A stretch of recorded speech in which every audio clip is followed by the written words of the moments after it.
Bonjour tout le monde, je vous l'avais promis. Un test de démarrage de ce Ford Transit de je ne sais quelle année. Mais je sais que c'est un 2,5 litres Atmo. Je semble le collectionner. On pourrait croire que j'aime ça. Mais non, j'ai pas une passion spéciale pour les 2,5 litres Atmo diesel, mais pour les Iveco, c'est à peu près que ça que je pouvais me payer. Le Ranger, je l'ai récupéré gratos, et celui-ci aussi. Alors, avant que ça aille plus loin, il ne retrouvera jamais la route. Il est bouffé, pourri de rouille, la carrosserie, elle est morte. Certains pros pourraient peut-être le rattraper, mais il y a un boulot de titan. Et c'est vraiment attaqué de partout. Baie de pare-brise, bas de caisse, aile, de partout. Donc là, on va juste délirer à essayer de le démarrer, mais regardez-moi ça. Il est biodégradable. C'est catastrophique. Et sous le capot, c'est pas très beau à voir non plus. Voilà, la baie de pare-brise, ça croustille de partout. Ouais, ça fait, allez, je sais pas exactement combien de temps qu'il a pas tourné. 3 ans, 4 ans, 5 ans. Voilà, il a arrêté d'être utilisé pour le problème de rouille. Et parce qu'il n'avait plus de frein apparemment. C'est un véhicule anglais, donc toujours la plaque anglaise. Conduite à droite. Voilà, il y a un petit peu de rouille là aussi. Voilà, voilà. Que je veux dire. Il y a eu, ça se voit, des réparations à l'époque pour qu'il puisse passer le CT. Ce genre de truc, ça passe au CT. J'étais étonné, mais la dernière fois, j'ai demandé et la contrôleuse m'a dit si vous faites une réparation, faites exactement comme ça, genre de la tôle pointée, soudée, qu'on voit que ça a été réparé, mais surtout pas que c'est l'air masqué. Ce qu'ils veulent pas, c'est de voir qu'il y a une réparation, mais de voir aussi qu'elle a été masquée. Là, ils voient que c'est du métal, que c'est costaud. Donc il y a eu ici, il y a eu aussi là. Tout ce bas de caisse qui a été repris. Mais bon, à mon avis, en dessous, c'est assez naze aussi. Là, on voit que ça gondole bien.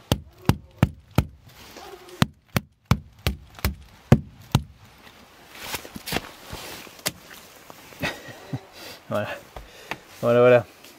Donc il nous sert de chambre d'amis, c'est pour ça que je l'ai gardé, parce que l'intérieur est assez nickel, mais on verra si je l'utilise pour ça. Mais pour l'intérieur, bon, on verra si ça vous intéresse, dites-le moi en commentaire, je vous ferai une petite vidéo de l'intérieur. Tout ce que je peux vous dire, c'est qu'il y a un truc assez rare dans ce véhicule, il y a une baignoire, donc c'est pas courant pour les camping-cars.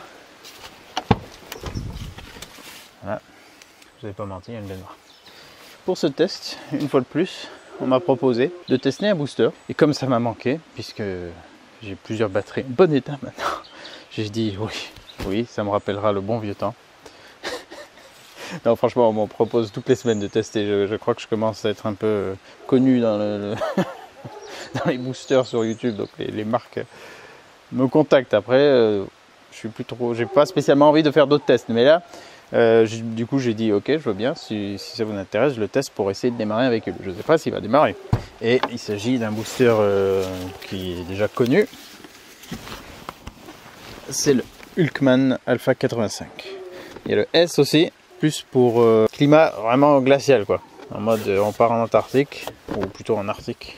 Avec un véhicule, on pourrait être en galère ou en Alaska ou je ne sais quoi. Et il pourra démarrer des véhicules partant très froid. Alors je ne l'ai pas testé. Je l'ai juste rechargé un petit coup. Ça a l'air d'être vraiment assez classe celui-là. C'est le plus beau que j'ai eu pour l'instant. C'est le Rolls des boosters. Mais avant même de le déballer, de vous le montrer un peu plus, il y a un truc qu'il faut quand même tester. C'est voir si le moteur il n'est pas grippé. Sinon je ne vais même pas essayer de le démarrer. Donc j'ai juste regardé la douille. C'est du 18. On va essayer de faire tourner le moteur. Vilebrequin. Là derrière la balle de ventilo, du visco. Si j'arrive à placer le bazar, et si j'arrive avec la clé comme ça, alors est-ce que ça va tourner? Parce que s'il est complètement grippé, bon le booster il va pas pouvoir faire grand chose et puis je vais pas aller plus loin. Oh, ok, ça bouge, on va essayer de faire un tour complet. Aïe, je me coince le doigt de l'autre côté.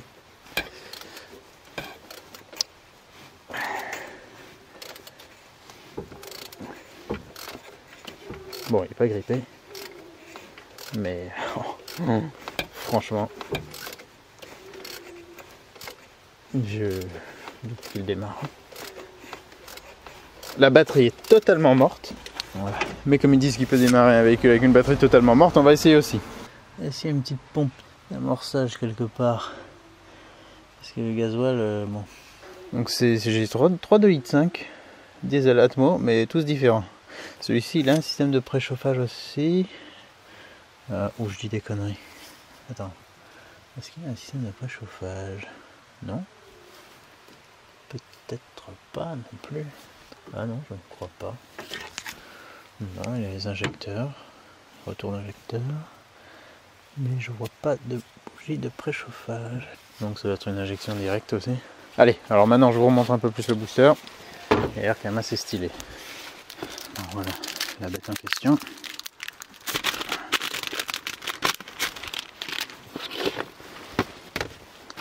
Lui il est fourni avec un vrai chargeur secteur, donc il peut charger je crois en 1 heure. Charge complète. Ce qui est vraiment appréciable parce que les autres en USB ça prend des fois énormément de temps. Ça finit toujours par y arriver, mais c'est pas toujours fiable. Comme m'a écrit un abonné l'autre jour, me demandant si l'autre G-Star 5 que j'avais, c'était normal que la charge des fois reste bloquée à un certain pourcentage pendant des heures. Et moi ça me le fait effectivement, ça reste longtemps bloqué, puis d'un coup ça évolue à fond vers le 100%, puis ça se termine. Bon, c'est un peu chelou. Il a aussi une sortie allume-cigare, prise USB-C et USB. Il peut se charger aussi avec ça et il peut aussi être utilisé comme powerbank. Là, des jolies pinces. Et c'est tout. Ici derrière, on a... Il est, je crois qu'il est résistant aux éclaboussures et tout, genre IP65, un truc comme ça. Je ne vais pas dire de conneries. Ah voilà, le S il peut être utilisé jusqu'à moins 40 et celui-ci jusqu'à... Il me semble un truc comme moins 10, moins 20. Ça me suffit déjà largement. Il est en français aussi. Il parle pas d'indice de protection. Alors soit je big la max, soit c'est pas écrit là-dessus. Peut-être sur leur site. Mais toujours est-il que voilà, il a des caches assez bien protégées comme ça. Avec 3 sorties. Il peut sortir jusqu'à 150 watts. Un appareil qui pomperait 150 watts. Donc ça peut être pas mal. Ici derrière, il y a aussi un petit mode d'emploi. Mais bon, c'est très simple. Donc on n'a pas besoin d'avoir le mode d'emploi avec nous. Il indique quels peuvent être les problèmes. 20 000 mAh et 74 Wh. Et je crois 2000 ampères en crête. On peut démarrer jusqu'à 8,5 litres de cylindrée essence et 6 litres diesel. Là il a un mode torche qui est assez bien foutu aussi. Avec différentes intensités. SOS. Furieux. Éteint. Là c'est si on l'allume. Donc là il a un petit écran.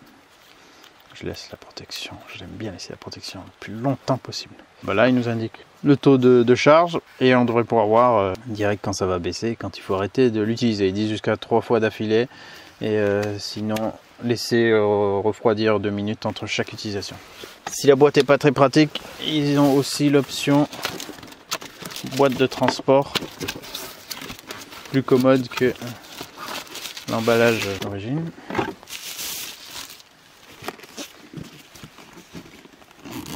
Petit pouce avec une fermeture qui semble étanche. Oh, fourré.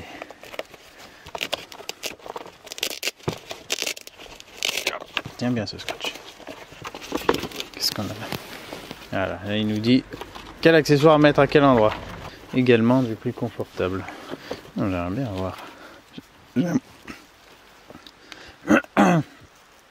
J'aimerais bien retrouver ma voix. Ah, j'aimerais bien avoir la même housse mais en grand que je puisse rentrer dedans. Ça a l'air super confortable. Voilà, bah là il est bien calé avec les accessoires, on peut même mettre le mode d'emploi et tout. On va passer à ce qui nous intéresse, voir si il démarre le bestiau. Donc déjà, la batterie auxiliaire elle avait été sortie. Il n'y a pas d'autre truc. J'ai toute une ribambelle de clés, je ne sais pas laquelle est la bonne. Vous allez voir qu'il n'y a pas de courant.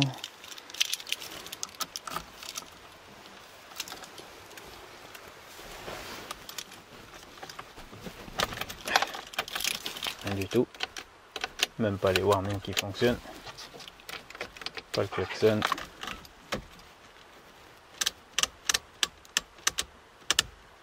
Que dalle. On va lui brancher les câbles. Petite prise pour protéger, ça faut pas la paumer. Par contre, oh putain, faut avoir des ongles solidement accrochés, hein, parce que là. Ah. Petit détrompeur, hop. Tac. Alors, il y a des sécurités, apparemment il a un mode boost aussi, où on appuie sur les deux trucs pendant je crois 3 secondes et il permet de démarrer, faire un démarrage forcé. Ce qui va être absolument notre cas ici, puisque la batterie elle est au fond du trou. Tiens, je vais chercher le multimètre, on va regarder à combien elle est, mais je crois qu'il n'y a vraiment rien du tout. Putain, le métal est tellement rouillé qu'il accroche même plus un aimant.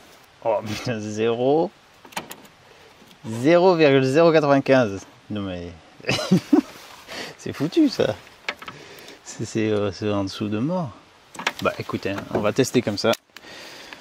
J'ai des gros doutes. Après au pire je mettrai l'autre batterie Bosch que j'avais commencé à essayer de régénérer avec le chargeur de batterie que j'ai testé là, le Top Down. Et peut-être que du coup ça ira. Mais bon. Oh là là, il va y avoir des chauves-souris, des ratons laveurs qui vont sortir de l'échappement plein du moteur de partout. Le machin en angoisse quoi. Allez. Allez, il se réteint tout seul. Je vais juste mettre le contact, à mon avis il va rien m'indiquer là, parce que il voit qu'il n'y a pas de tension. Non, rien du tout. Allez. Il envoie du jus et il clignote. Je prends du recul, ça va peut-être exploser. Il y a les warnings. Donc il y a... Non, il n'y a pas de préchauffage. Ah, ça s'est recoupé déjà. Bon ben allez, c'est parti, petit test. Non? Pourquoi? Ah mais attendez, il y a une alarme je crois en plus. Hein, c'est ça? Ah oui, attends, il y a un petit badge que je vais mettre vers le tableau de bord. Hein? Putain, c'est quoi ça? Comment je fais? Comment ça se démarre ce truc? Ah, et l'autre il s'est remis en sécurité. Il n'y a plus de voyant au tableau de bord. On réessaye. Ready. Be ready. Je réessaye de... Ah là je crois que c'est bon, ça y est. C'est pas vrai. C'est pas vrai. Oh putain. Oh non, j'y crois pas. Mais non, c'est hallucinant. Ah ouais, bah, tu m'étonnes. Avec ta batterie complètement morte. Oh putain, j'en reviens pas, il a démarré. Les résidus de fumée là. Il fait humide donc c'est. Il est où le pot? Oh là là. Oh, il a démarré. Pas si difficilement en plus. J'en reviens pas.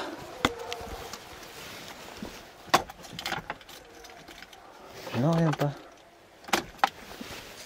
Avec cette humidité, il fait pas chaud. Dingue. Le câble, c'est un peu chaud quand même. Ouais, donc là, il tiendra jamais sur cette batterie. On va refaire un petit démarrage. Putain, les chiens de chasse en furie.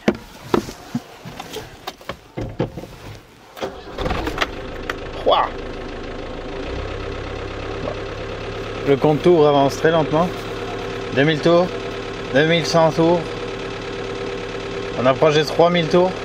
Vous allez voir quand on va arriver à 11 000, ça va être le feu là.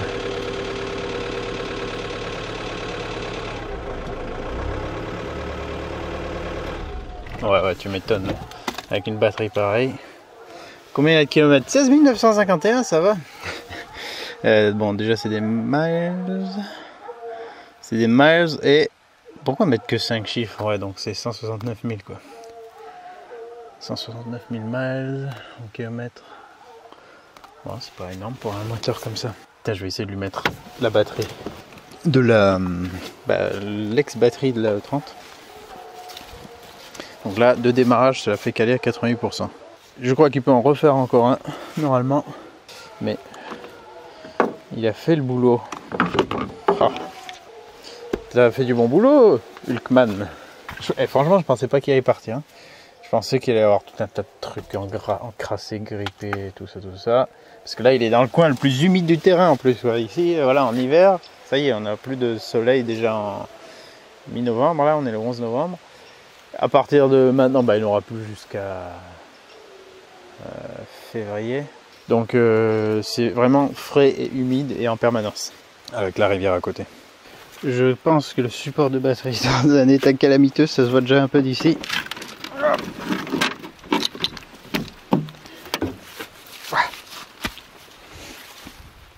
Ouais, il est destroy le machin. On va carrément au travers. Ah ouais, la batterie était pas loin de tomber sur la roue avant. C'est pas mal. Ça passe au travers là quoi. Oh là là, quel carnage. Putain, quel carnage. Donc on va lui mettre celle-ci, elle a l'air d'être quasiment la même taille, un peu plus petite celle-ci. Ouais, pas mal plus petite même.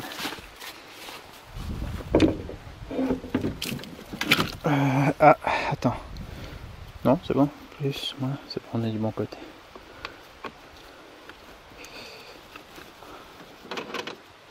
Attends. Je vais la mesurer juste vite fait pour voir combien. Je l'ai débranché là il y a 5 minutes. On va voir combien elle m'a sorti. Je l'ai laissé charger depuis 2 jours là pour voir si en mode régénération. Pour voir si ça pouvait changer quelque chose, si ça continuait d'évoluer. 12,54. Bon, à voir si ça chute, mais si c'est le cas, je vais pas dire qu'elle soit totalement régénérée, mais c'est plutôt un bon signe. On verra. Et ben, je vais essayer de la démarrer comme ça. Soit c'est genre de la tension résiduelle, enfin 12 cadres sur pas du tout l'ensemble de la capacité de la batterie, s'il est trop sulfaté ou quoi. Soit on les a suffisamment pour que ça parte. Bah du jus, il peut rien avoir. Hein. Ah là, la montre tourne en tout cas. Ah, il veut de nouveau que je l'enlève là. Alors, attends. Est-ce que ça démarre? Si ça démarre, c'est que le chargeur il a fait son boulot. Hein. Ah non. Donc, on n'a pas ce qu'il faut. Putain, il y a le préchauffage allumé, ça pompe tout. Le préchauffage, le dégivrage, ça pompe tout ça. Voilà, ça suffit. Même pas un petit clic-clic. L'éclairage. Bah, je vais remettre le booster, on va voir si c'est ça le souci. Mais je pense. Hein. Je viens de remettre un coup le testeur, multimètre. Cet appel de courant l'a fait chuter à 11,32. Donc, ouais, effectivement, elle n'avait pas tout son jus. Ah, là, il me dit ready direct. Donc, allons-y. Hein. Je suis partant. Elle a quand même assez de tension pour pas nécessiter le mode boost. Ah, ne me dis pas que je te remette. Putain, il va y avoir des sangliers là. Vu le boucan. T'as vu le boucan qu'il y avait dans la flotte là? Les chiens ils ont dû faire sortir les sangliers de la forêt. Bon. Je sais pas si ça s'est entendu, de votre point de vue, mais ça fait flipper. Je vais voir ou quoi? Allez, je vais voir. Ils l'ont traqué.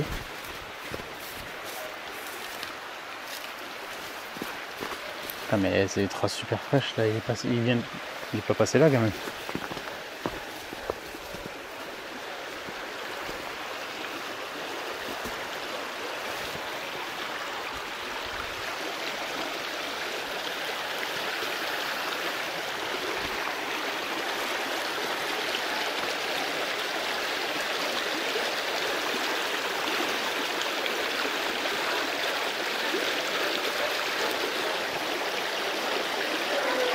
Les bus planqués.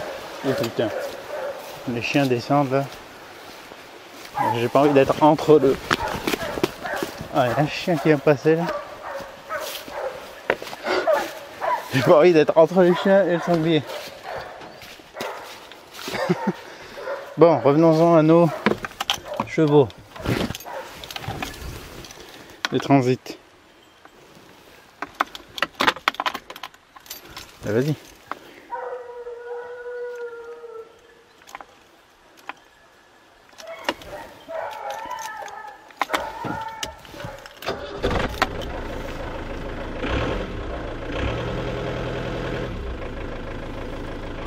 Voyons batterie qui reste allumée, c'est normal. Mais on va voir si en enlevant le booster,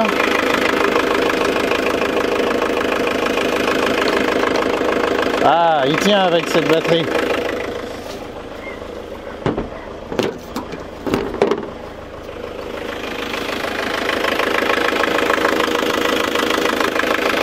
Ça fait valser l'étoile d'araignée.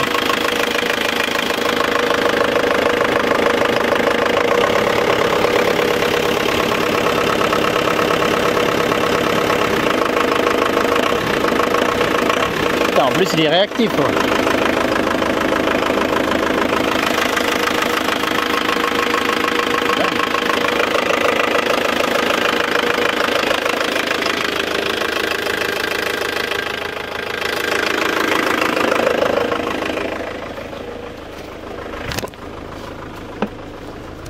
Alors ça fume. Putain il fume même pas mais c'est honteux. C'est honteux pour l'Iveco.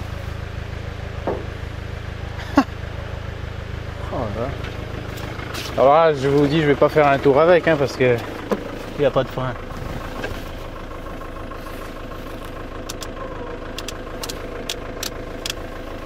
J'y connais rien du tout en Ford Transit.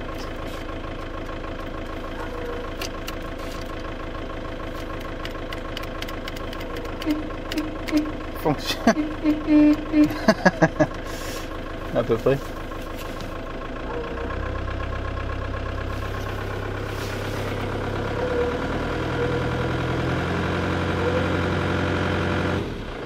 C'est qu'il doit avoir une bonne compression pour tourner comme il faut. Le coup est court, le fil est...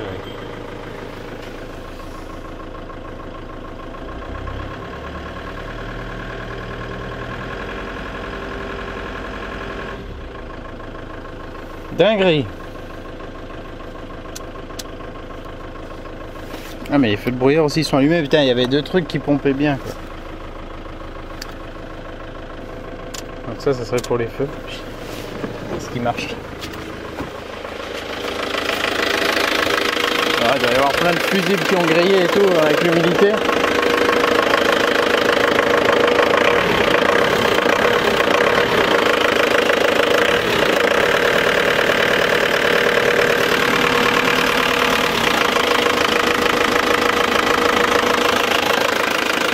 J'ai même pas vérifié le niveau d'huile. Je crois que je l'avais fait une fois quand même.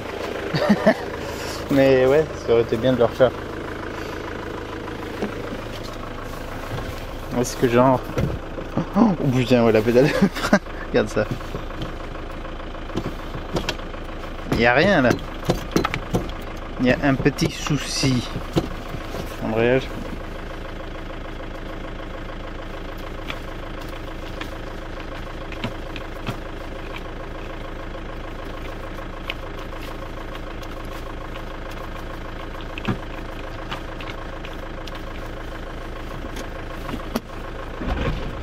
Oh putain, il y a un embrayage.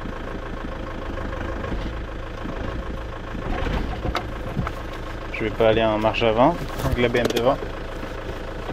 Mais ah, le voyant batterie il faiblit de plus en plus, donc elle se recharge. Donc l'alternateur fait son job. Que de surprise. C'est vraiment dommage que la carrosserie soit aussi morte. Bon, en même temps, s'il était en bon état, je l'aurais pas récupéré. Donc voilà, c'est aussi simple que ça. Ouais, vraiment, je l'ai gardé pour la chambre d'amis. Et ça a déjà bien servi pour ça. On pourrait des fois mettre un petit truc à l'abri en vitesse, comme une baignoire. Ah, j'ai taquiné un peu le relais d'éclairage là.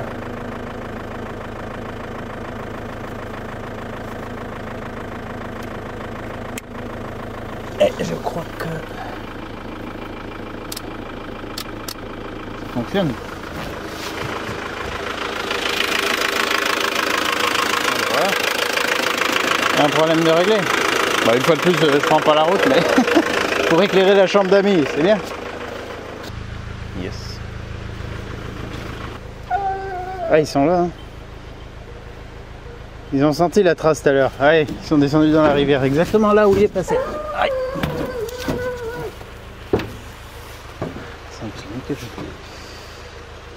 Voilà, c'est là qu'ils descendent. Ils ont suivi exactement sa trace. Putain, l'autre ici, taillé par là. Je me demande s'il n'est pas passé juste en dessous. Juste ici. Là.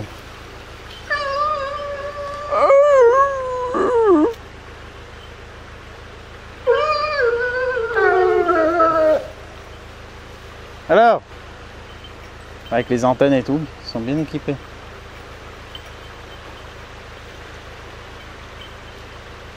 Putain, ils descendent, ils savent exactement où il est parti. Je vois qu'il y a de l'expérience. Bon, mieux que je reste en hauteur dans le pick-up.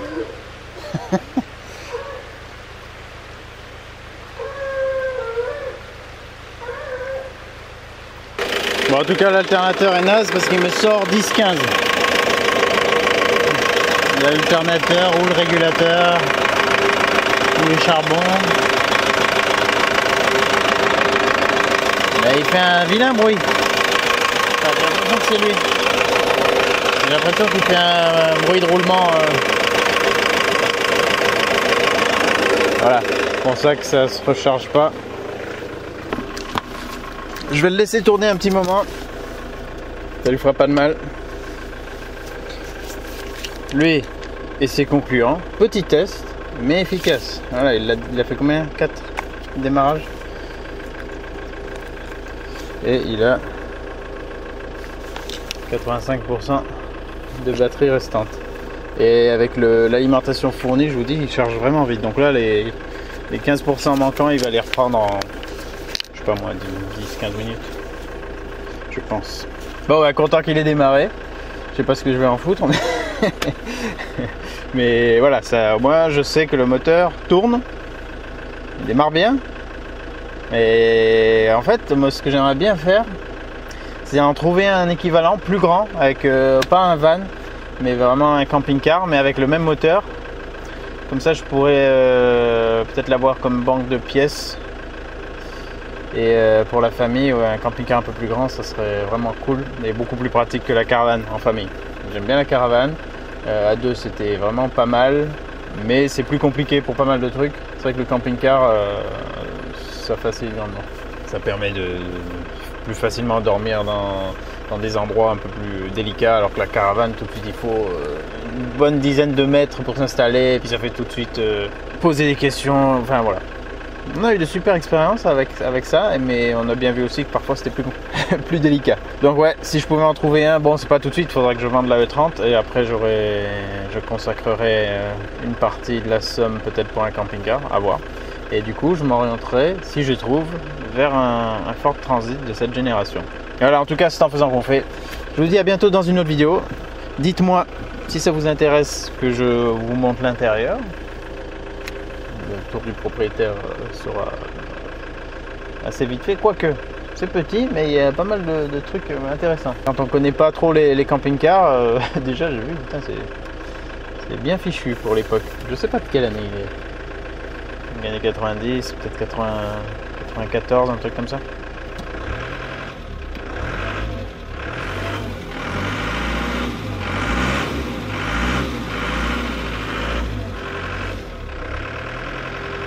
Aiguille de température ne semble pas fonctionner, ni de carburant. Les deux sont en dessous du minimum du minimum. Putain, le chien il va chez moi là. Bon allez, je vous dis à bientôt. Ciao ciao. Oh, pas revu le chien. Je viens de retester l'alternateur. Là cette fois il sort 14,25.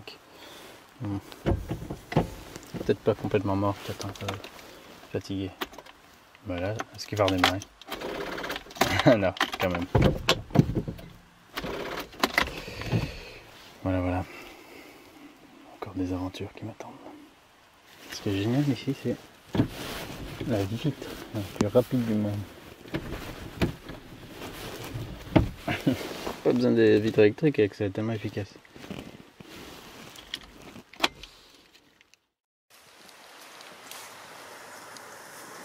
C'est il est ressorti. Oh, il a attendu que les chiens soient passés, il a retracé.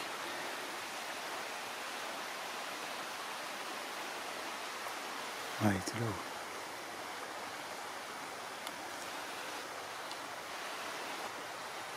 Putain, c'est assez discret quand même pour la masse. Donc, je sais où me poster si je me mets à la chasse. Je me mets là. J'attends que les chiens fassent leur boulot et puis dès qu'ils ressortent, bam.